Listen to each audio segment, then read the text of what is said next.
afternoon, everyone, and welcome to Live at 4 on this Monday. Danica Lewis in for Susan Simon again this week. Good to have you. Yeah, absolutely. Good to be here. Start thinking up your medical questions. Dr. Zorba Pastor will be taking your calls later on, and we'll let you know when to call in. I tell you, 2 different days today.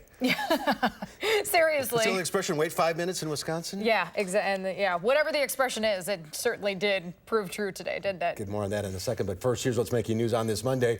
Governor Tony Evers is calling for a special session to tackle gun control in the state, but many Republican lawmakers refuse to heed the call. We'll have more on that. Madison police say a woman has been arrested after starting a home on fire on the city's north side. And the White House continues to defend its decision to hold the G7 summit at a Trump property despite changing its mind over the weekend. We do want to check, though, the weather words. As Mark mentioned, it was a tale of 2 days. This is the good Yeah, the good part. half. Yes, the good half, because this morning, wow, not so great. Yeah, but here's the equation. You're getting some math today. More wind equals fewer leaves. Let's turn it over to Dana now, who's outside in that wind. We can see the hair flying. Extra hairspray today, Dana? I definitely should have grabbed the ponytail before I popped out here. It's very, very windy outside, and we're actually expecting these wind gusts to continue over the rest of the evening.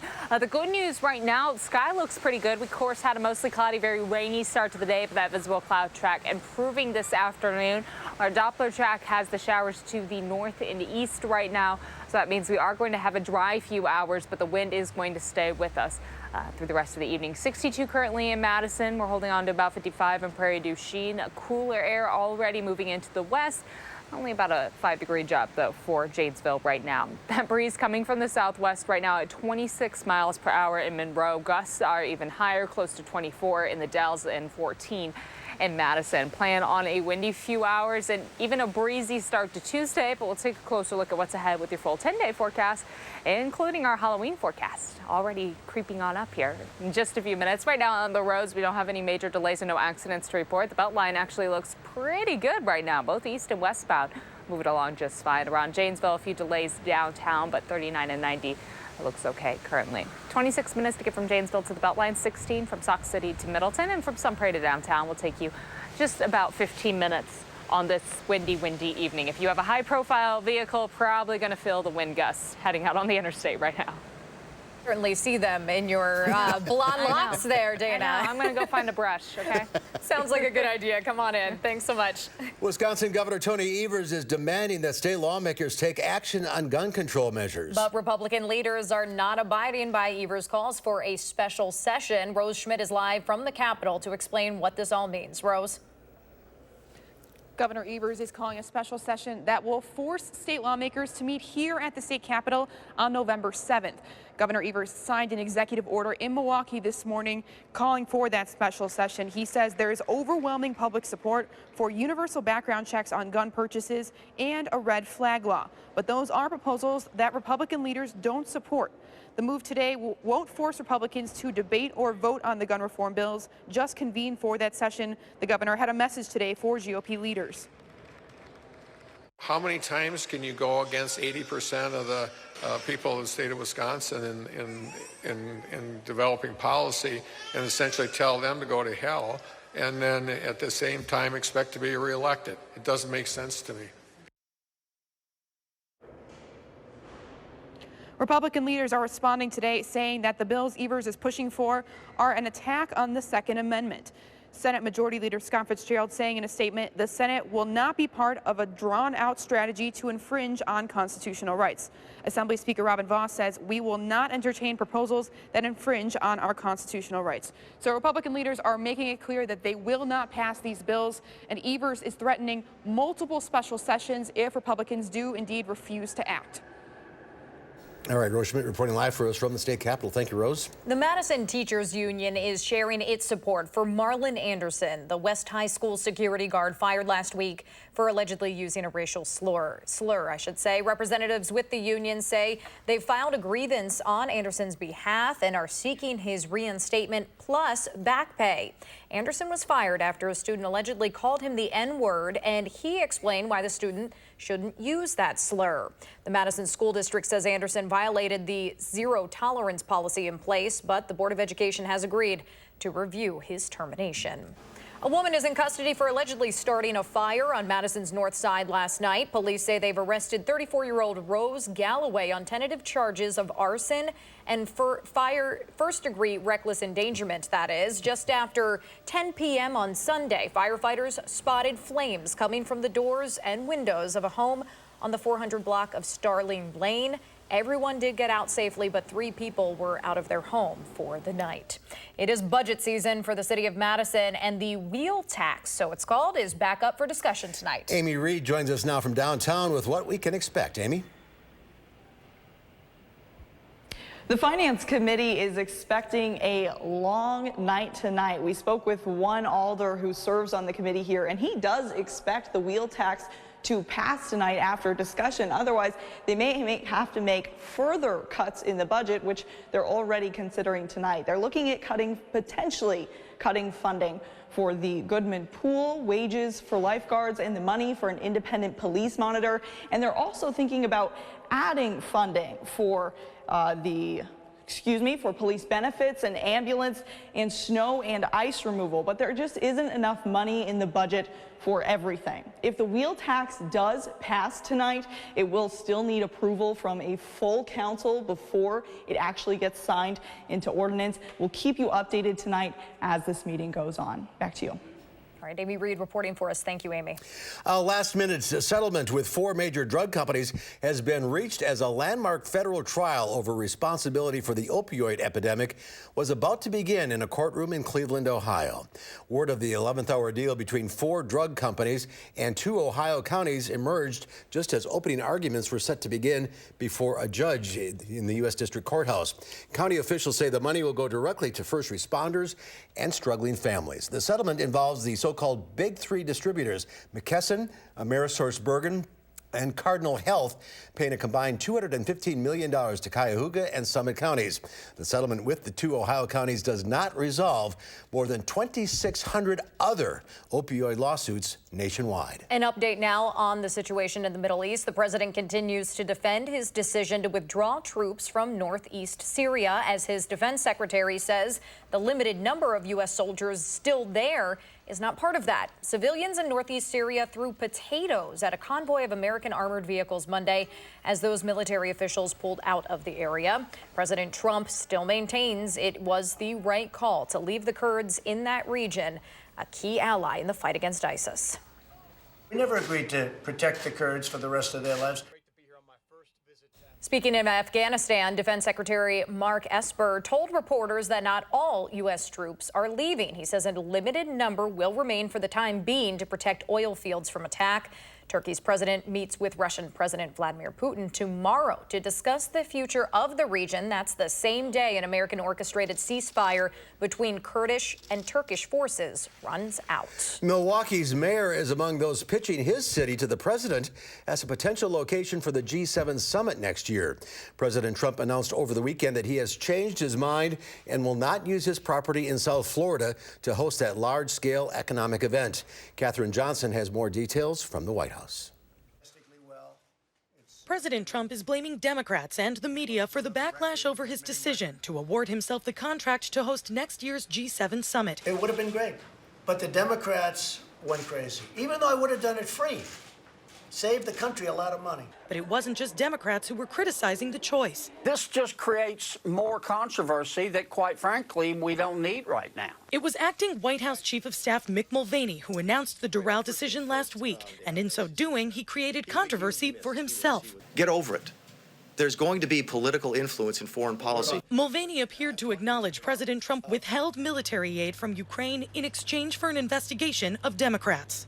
The decision to delay sending aid money to Ukraine is at the center of the Democrats' impeachment inquiry into President Trump. Any Democrat wants to because they're not going to beat me in the election. So, of course, they want to impeach. The president urged Republicans to stick with him during the impeachment fight. I think the Democrats fight dirty, but 2 things they have. They're vicious and they stick together.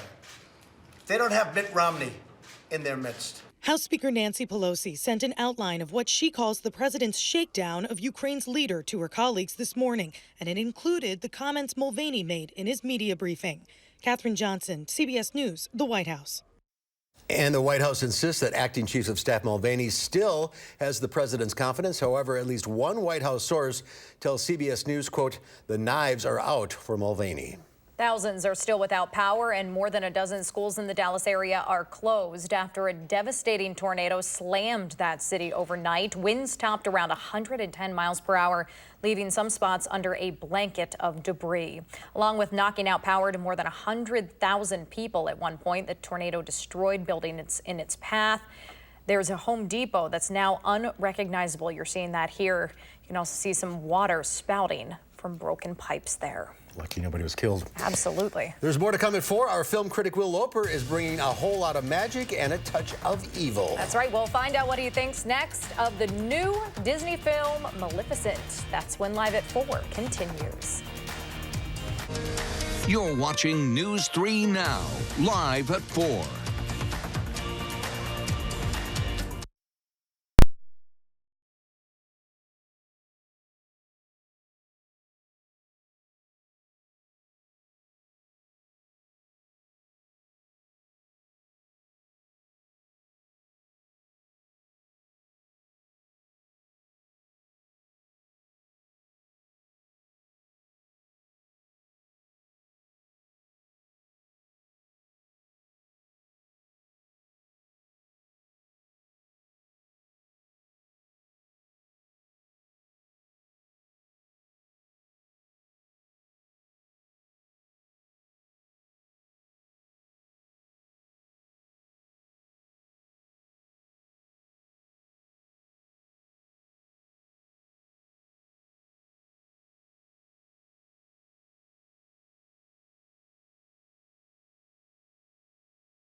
Just in time for Halloween, Burger King is introducing what it's calling the Ghost Whopper. The Ghost Whopper features a white cheddar cheese flavored bun. The flame-grilled beef burgers then topped with the usual tomatoes, lettuce, mayo, ketchup, pickles, and white onions.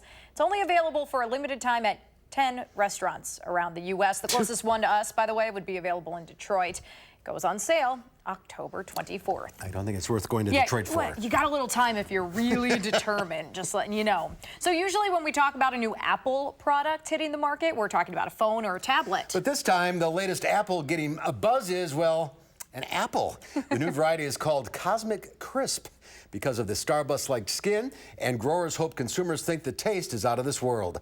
The Cosmic won't start hitting stores until December 1st. It's a cross between the popular Honey Crisp apple and another that is resistant to disease. It's really sweet, it's juicy, but it's got a little bit of that tart kick to it as well, I think. The Cosmic was developed by researchers at Washington State University. Farmers say it stays fresh longer than other varieties. A limited amount of the new apple is being grown right now, but for customers that want to eat an apple a day, production of the Cosmic is supposed to skyrocket over the next few years. Apparent progress toward a resolution of the U.S.-China trade dispute sent stocks higher. The Dow Industrials added 57 points, the Nasdaq gained 73, and the S&P 500 tacked on 20 near its record high close.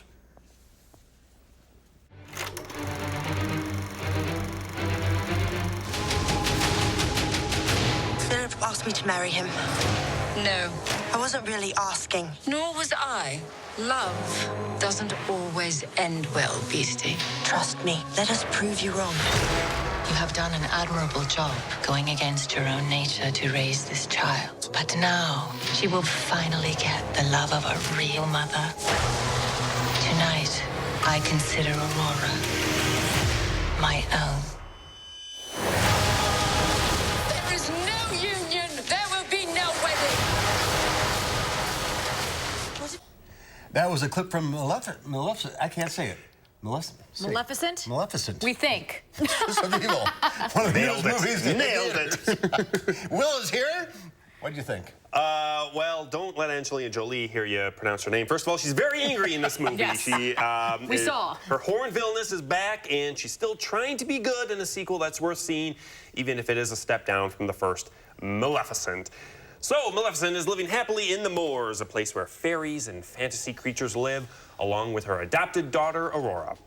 Life seems to be fine until Aurora wants to marry Prince Philip and is invited to the castle to meet the in-laws. Should have known there was trouble right there.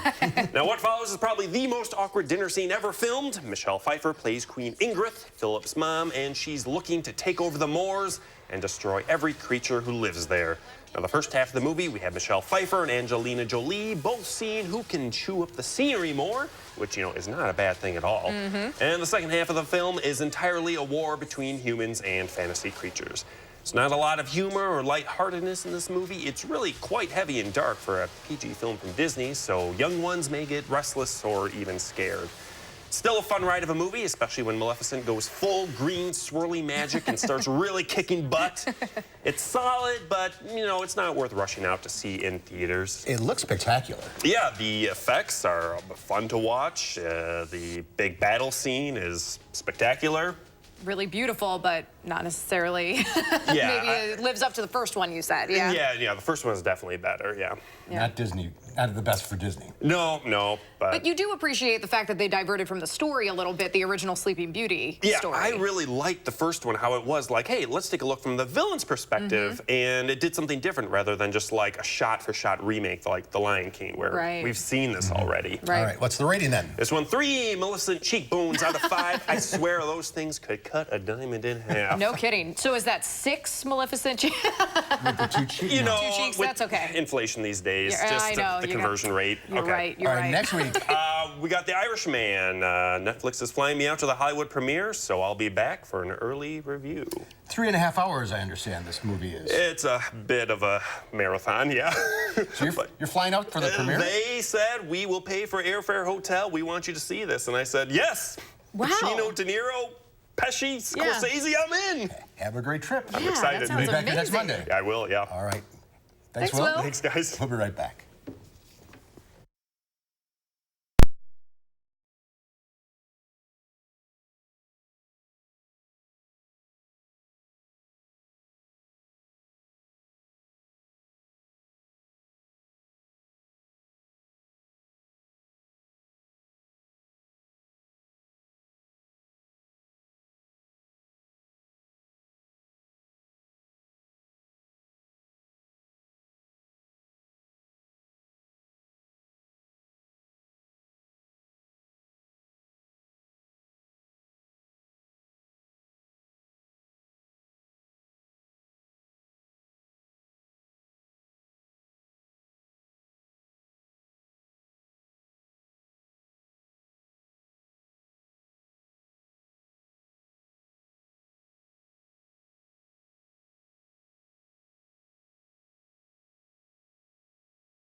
Take a look at this, a clean car and a good scare. That's what you get at the Rainforest Car Wash in Brunswick, Ohio. The local car wash has turned into a facility into a spooky experience. Imagine being trapped inside your car while a creepy-looking clown stares you down. The frightening wash will cost you $20, but the unique Halloween experience, priceless. Yeah, so you don't do haunted houses? No. No, really? I don't mind them. It's the clowns. Just something about a creepy clown. When this guy comes out to take your order. He just bangs on a pot next to you. That's good stuff. Multiple.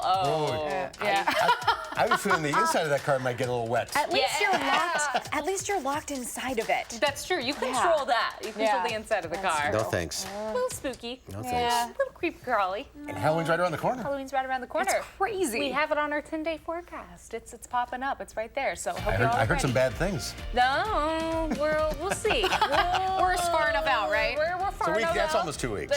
There's a little bit of fluctuation still ahead for us, but we'll take a closer look at what models are kind of leaning towards right after the break.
If you look out the window right now, we do have a lot of sunshine. It looks pretty nice. It also looks a little windy. Our peak wind gusts in the last 24 hours in the upper 30s for much of Dane County and the Iowa County to the north. We've had a little lighter wind, closer to 31 for the peak wind gusts around La Crosse, in the upper 20s around Camp Douglas, but 38 around Watertown, 41 in Juneau. Right now, it's very, very windy. Those are the wind gusts that we've hit so far. Right now, what we're bringing on in, those wind gusts are still close to 30 miles per hour around Madison, 38 at Mineral Point. We're expecting these gusts to continue to be a factor through the rest of the evening and overnight as the system is just crossing right on overhead, just center to the north of northwest Wisconsin. Now, our Doppler track's quiet right now. We do have a few light showers around Fond du Lac. Most of the rain well to the north and east, so a little break in the showers, but this wraparound moisture is going to continue to travel travel on over. So we are expecting the chance for some more showers to develop overnight. Overall rainfall totals have been hovering around 1/4 of an inch to 1/2 of an inch so far, with heavier totals around the western edge of the state and heading up towards the Twin Cities. Of course, that's again where the center of the system is crossing on over, so they've picked up several inches of rain in the last 24 hours. We did have some moments of heavy rainfall this morning, but overall it was more light rain coming on through, so those accumulation totals in southern Wisconsin haven't been so high. So the first front has passed on over. Now we get a little break in the rain, we get a little bit of sunshine, but behind this wraparound moisture and a little trailing trough, it's going to bring a few more shower chances developing, mainly after midnight and heading into Tuesday. Tuesday we are going to have the chance for some showers, mainly in the morning, but not ruling out the chance to see a few little more rain coming in later on in the day.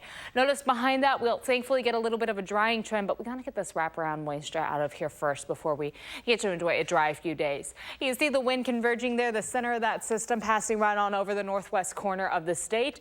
For early tomorrow morning, we still have a very strong breeze, mostly cloudy skies, and those shower chances staying with us into Tuesday morning. We're not expecting the heavier rainfall for early Tuesday, but scattered showers likely through the morning. And in the afternoon, we may have a few more isolated showers pop up tomorrow, but most of the rain should be out of here by then. Heading into Wednesday morning, a cool start to the day. In the afternoon, be a slight chance for a shower or two, but overall, not expecting again the rain chances just to continue to die down. For tomorrow, we will pick up maybe a few hundredths of an inch, maybe up to 1/10 of an inch, but it's not going to be a lot of rain coming on in. Those wind gusts and wind speeds will stay quite high even into tomorrow morning. Sustained wind speeds near 20 miles per hour, so wind gusts can pick up even higher than that. Our breeze very strong from the south overnight. Shower chances developing after midnight heading into Tuesday morning. Overall, Tuesday will be mostly cloudy with high temperatures dropping back quite a bit. We'll be landing in the upper 40s for our afternoon highs. Overnight lows into Wednesday morning fall close to freezing. It'll be chilly early in the day, and then in the afternoon the cloud coverage builds back in, and there will be the slight chance for a little bit of rain coming in late on Wednesday. Overnight tonight will fall to about 43. Cloudy and very windy outside with scattered showers developing mainly after midnight. Our sustained wind speeds anywhere from 15 to 25 miles per hour. Tomorrow, our wind speeds still in that high range with wind gusts possibly up to 40 miles per hour. So just keep that in mind. The wind just as much of a factor as our shower chances that will be developing again overnight and for Tuesday. Wednesday, we do have the slight chance for some showers in the afternoon and evening. Temperatures will be in the low 50s. And then for Thursday and Friday, we finally get some drier air to move in heading into the weekend. And along with that drier air, it's going to come with some cooler temperatures. Highs for Thursday and Friday will be in the mid-40s. We're back to the mid-50s for Saturday and Sunday, but overnight lows are going to be quite cool early in the day as well. And of course, yes, looking ahead to Halloween right now, all the way out to next Thursday. It does seem like there is going to be the chance for some flurries or a little wintry mix for late Tuesday heading into Wednesday. But right now, it does seem like that's going to come in before Halloween. We'll get that through because we need things to be clear on All Hallows Eve. It's going to be that time. Yes. Yes. Wintry mix. We get a little bit, and then we get another warm day in the 50s, and then a little bit, and then, yeah. It's always a crapshoot, it seems like, for Halloween. It's either, you know, there can be snow or there could be 60 degrees. Right. Plan your costume accordingly. Make sure you can have layers or a jacket. Like, it has to work in with the outfit. Yeah. Maybe a heating pad. Yeah, those hand warmers, the little gel mixes. Yes, layer it up. Thank you. It is estimated that 1 in every 5 children suffer from a mental disorder, such as anxiety and depression, that could impact their health into adulthood. Yet, few kids receive the treatment and services they need. Now, a new report from the American Academy of Pediatrics aims to help doctors better help kids. Tom Hansen has more.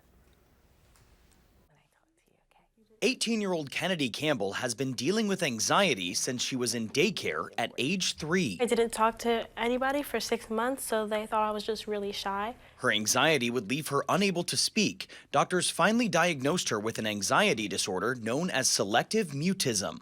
Talking is overwhelming, and a lot of people with this disorder don't speak outside of the home. It would have been helpful if the doctors had diagnosed her earlier. Now, the American Academy of Pediatrics is releasing a new report that provides pediatricians with guidance on how to help children with mental health challenges. There is a huge shortage of child and adolescent psychiatrists and increasing prevalence of these problems. We can help play a more effective role so that more children get recognized and into treatment. The report calls on pediatricians to recognize and address trauma and other threats to children's mental health. Dr. Corey Green is a pediatrician at New York Presbyterian and Weill Cornell. The big disorders right now that are more prevalent and probably within the scope of a pediatrician are things like ADHD, attention deficit hyperactivity disorder, anxiety, depression. Kennedy founded Arts for Anxiety, which encourages people to use the arts to help with their symptoms. I feel very happy that I can inspire children and let them know that they're not alone dealing with this anxiety, because I felt alone.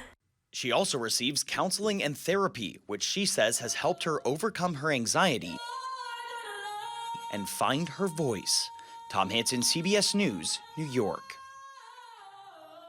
CBS This Morning will be dedicating their 8 a.m. hour to address mental health awareness on Wednesday. The goal is to break down stigmas surrounding mental illness, promote open dialogue, and provide support and solutions for people, family, and friends experiencing those issues. I love this. We also have resources on our website, channel3000.com, under the Time for Kids tab. Such an important topic. It is such an important topic, and we just got to start talking about it a little bit more. Wednesday at 8, that's CBS This Morning.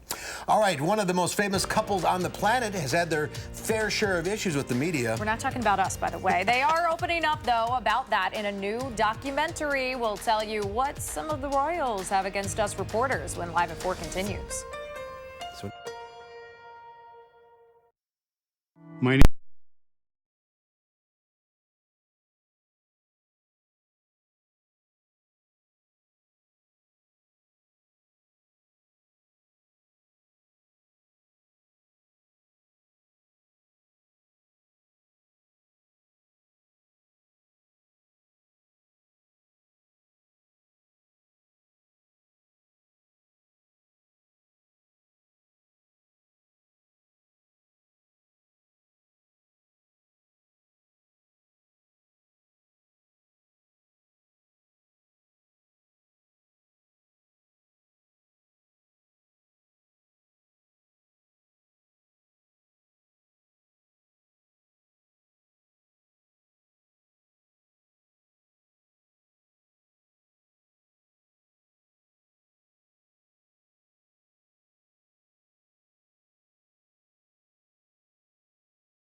Here's a live look at a sunny downtown Madison. Kind of windy out there, though. Yeah. Looks can be deceiving. Yeah, that's most definitely true. A little brisk. Well, the Duke and Duchess of Sussex are taking an extended leave from their royal duties starting next month. This comes as Prince Harry and his wife Meghan get candid in a new documentary about their struggles with the media's intense scrutiny of their personal lives. The royal couple spoke to journalist Tom Bradby during a recent tour of Africa about their complicated relationships with the press. Elizabeth Palmer is at Buckingham Palace. I never thought that this would be easy, but I thought it would be fair. In the documentary, Meghan Markle, now Duchess of Sussex, says out loud what many observers had guessed. She is finding the near constant critical scrutiny as a royal very hard. Any woman, especially when they're pregnant, you're really vulnerable. So that was made really challenging. And then when you have a newborn, it's a lot. The documentary follows Prince Harry and Meghan on a 10-day Southern Africa trip that they took to bring attention to various charities. I am here with you as a mother, as a wife, as a woman. On camera, Meghan speaks about her bruising clashes with the British tabloid press. I really tried to adopt this British sensibility of a stiff upper lip. I think that what that does internally is probably really damaging. On the last day of the tour, Meghan and Harry sued one of those British tabloids for what they say was a smear campaign. The paper had printed a very personal and painful letter from Meghan to her father. Prince Harry, who grew up watching his mother, Princess Diana, being hounded by those tabloids, was furious. Every single time I hear a click, every single time I see a flash, it takes me straight back. Since their wedding, Harry and Meghan have tried to keep their private lives private. But that in itself has drawn criticism. Asked whether he and his brother Prince William are on the outs, Harry dodged the question. I love him dearly, and the majority of the stuff is the majority of stuff is created out of nothing. But it's just, as I said, as brothers, you have good days, you have bad days. Royal correspondent Roya Nika. They are breaking the mold within the institution to a certain degree. Everything they're doing is being held to account almost more closely and with more scrutiny than other members of the royal family at the moment.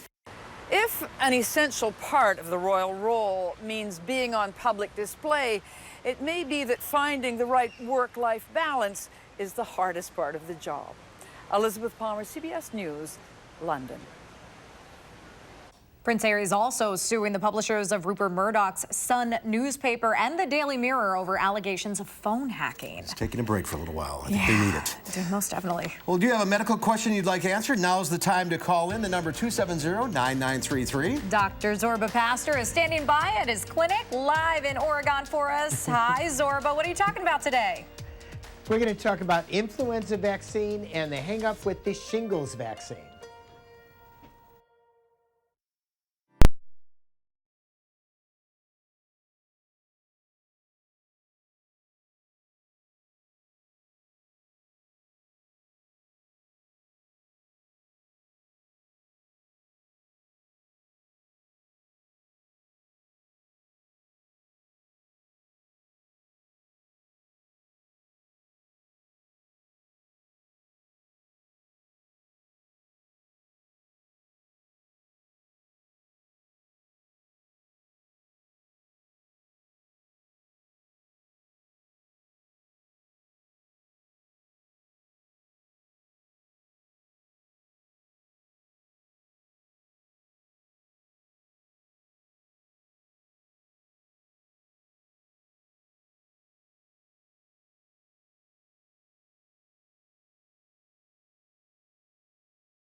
Right now, most of the area does look okay. However, there is quite an accident on 51 northbound. If you're trying to head down 3990 to get to Stone, you're certainly going to hit some delays right now.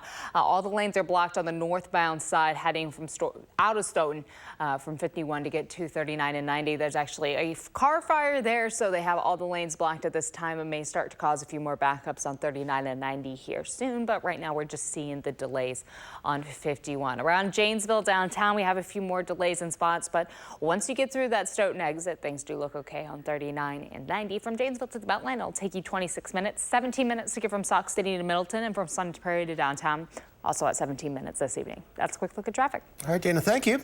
Great Wolf Lodge in Gurnee, Illinois is going all out for Halloween this year. A team there built an enormous wolf spider using 6,250 balloons over a period of almost 5 days. The arachnid has 25 feet legs and a body 10 feet thick. The scary balloon sculpture is part of the Great Wolf's month-long Howell-O-Ween celebration. That is impressive. That is impressive. Yeah, and what scary. if they deflate? I know. One leg goes bad. Exactly. I don't know. One just goes limp. Well, it's time to get your medical questions answered. The number to call, 270-9933. Dr. Zorba Pastor is standing by live at his clinic in Oregon. And while we wait for some calls, Dr. Pastor, it's good to see you. We want to talk to you. Yeah, I want to talk to you about the shingles vaccine and the shortage of it right now. Right. So first of all, shingles, nobody wants to get shingles. If you had the chickenpox vaccine as a child and you never had chickenpox, you're never going to get shingles.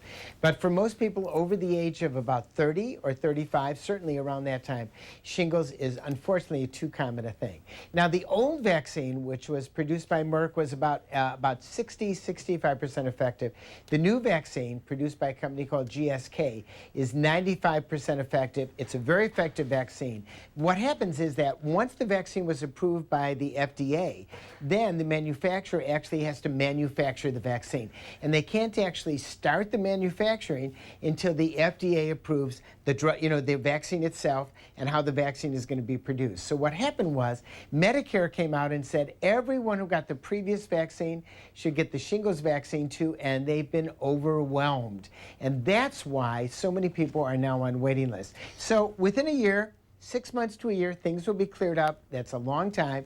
People wonder, why do they have to wait so long? And the answer is they can only manufacture it so quickly. The other thing is the vaccine, if it's covered by Medicare Part D, which it is, doesn't cost you anything, but you have to pay for it yourself. It's $250. It's an expensive vaccine. On the other hand, shingles itself is an awful, awful thing to get. So if you're not covered by insurance, you still have to think about whether or not you want to spend your healthcare dollar on not getting shingles. And I have treated people with shingles and post-herpetic neuralgia, which is a complication of shingles, and it is not a walk in the park. I could tell you firsthand, it is not. My mom just got it too. Yeah, it's rough. I have had it, so.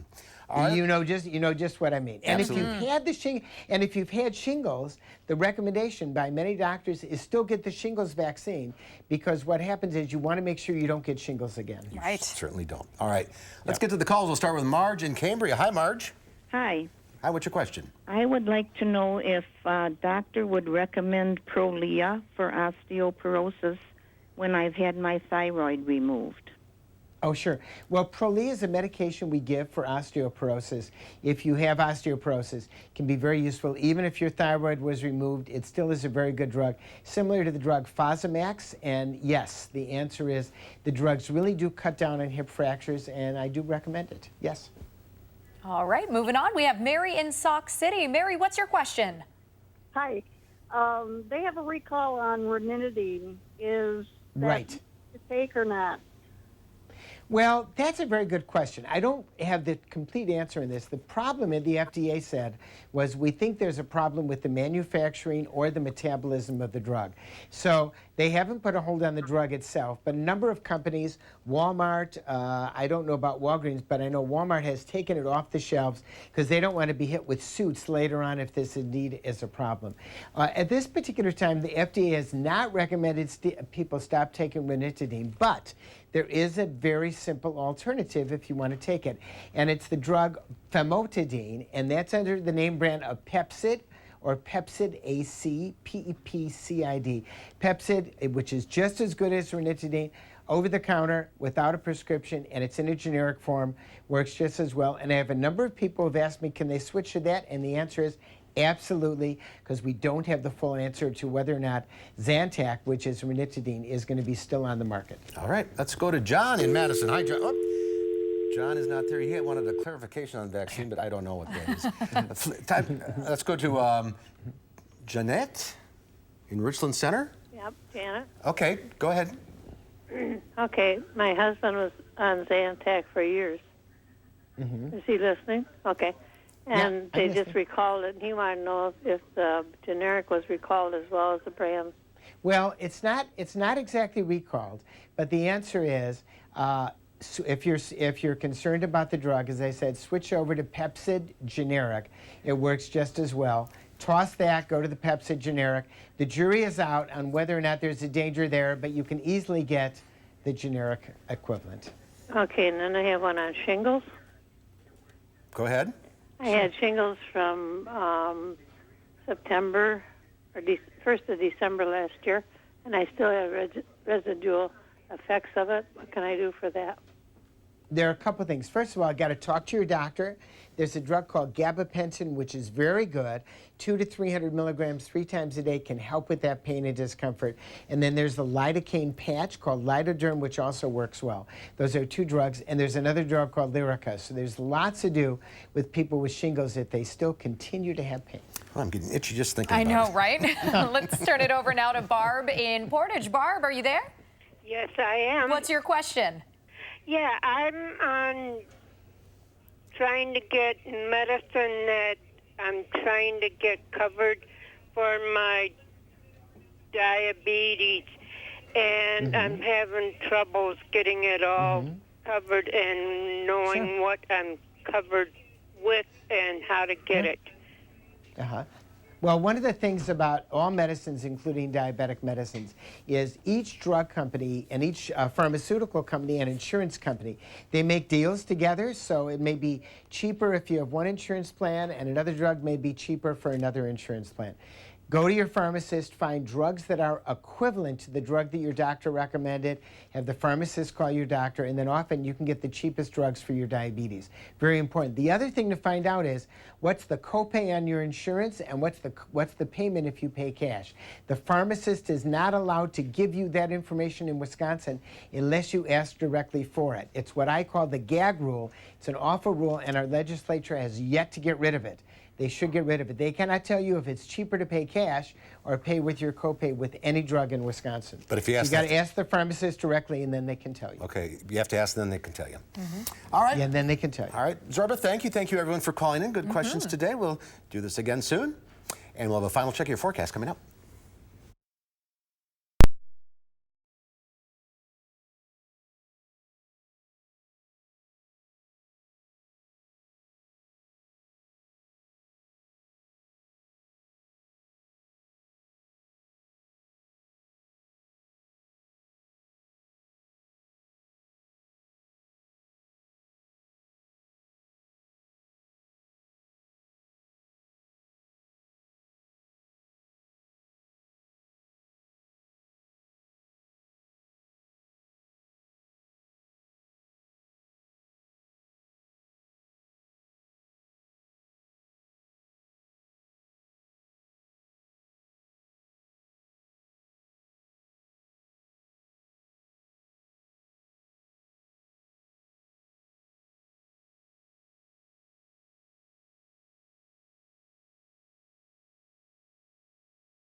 little breezy out there. Yeah, no kidding. Breezy is the word. Okay, so we do have a wind advisory for areas west of Lone Rock until 7 o'clock this evening. Right now, we do have a pretty clear sky. All that cloud coverage this morning along with the rain. Now things are looking a little dry for this evening. It feels comfortable temperature-wise.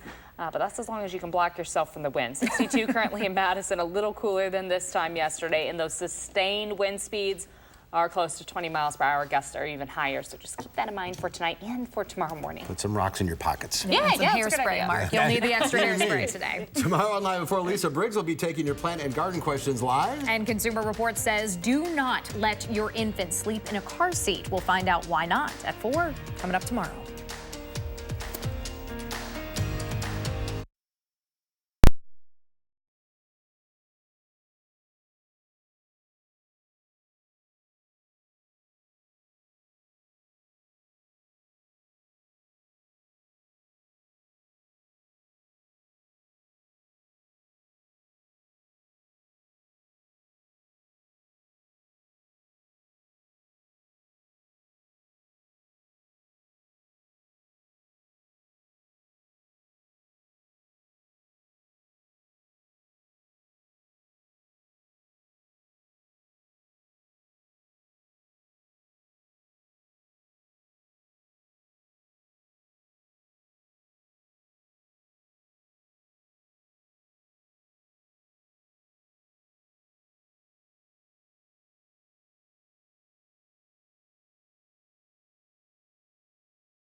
Pumpkin twofer in today's Final Touch. That's right. We start in Oregon State for the annual West Coast Giant Pumpkin Regatta in a lake not too far from Portland. It is a fall tradition, hollowing out giant pumpkins and paddling them around. Participants in costumes race in a number of heats in front of a large crowd.